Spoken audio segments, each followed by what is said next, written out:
begin with the powerful nor'easter slamming the East Coast at this hour. States of emergency in Powerful New storm Jersey dumping and up to 3 Pennsylvania. inches an hour of snow from New York City. The roads have been slippery and sitting in a lot of Sparking and burning in traffic. Ben Salem, Pennsylvania. More than 100,000 customers without power for The trek days. around Montgomery County was littered with downed trees, many blocking our path as well. So be patient and be careful throughout the night.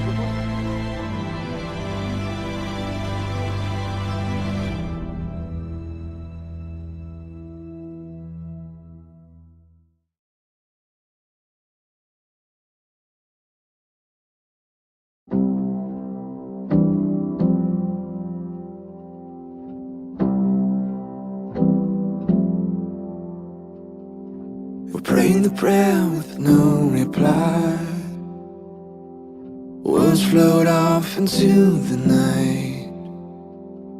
Couldn't cut our out with the sharpest knife.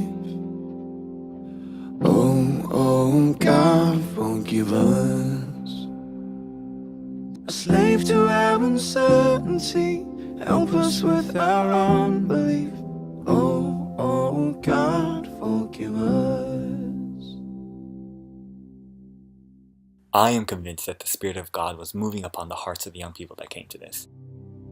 Friday morning especially was a blessed time. From the messages and the training, we were genuinely excited to go out and share with others on campus. And then, one after another, the challenges started hitting, from the harsh weather, to having our main booth shut down, to our guest speaker's flight being canceled.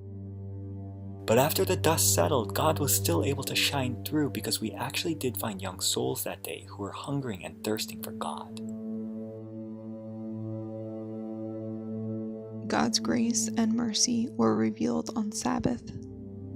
He provided an inspired divine worship sermon by Juan Antialong and brought our conference's president and treasurer to attend. He cleared the snow and ice and provided a sunny day for outreach opportunities on our campuses across Philadelphia.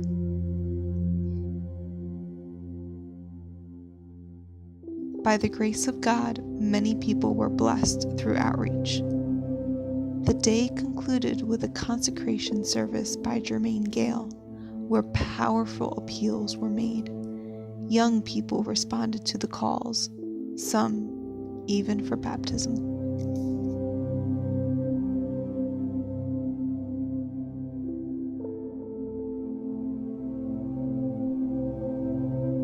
On Sunday, Jermaine Gale gave us a final charge to continue in our journey of faith and to realize that our mission work is done not by man, but by God.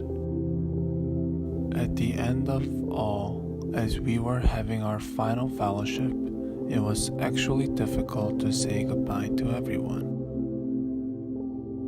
But in the end, I believe we were all inspired to go back into the dark world of ours and shine as lights more brightly.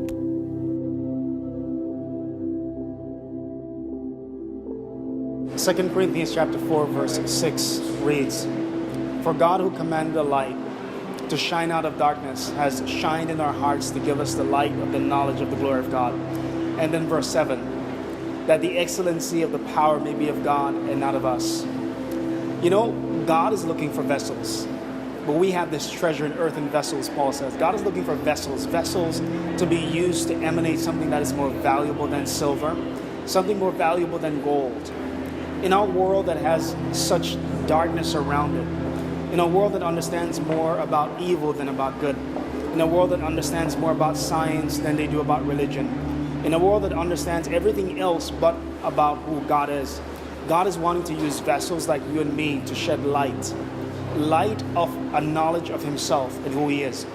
This light is found in the face of Jesus Christ. And of course, as Christians, wherever we find ourselves, with the knowledge of Jesus Christ, God is asking us to share this very knowledge with others who we come in contact with.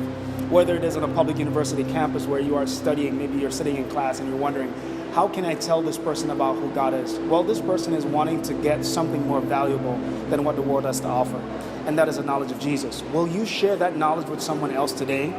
Jesus is calling you and I to be vessels, vessels that hold a treasure that is more valuable than silver and gold.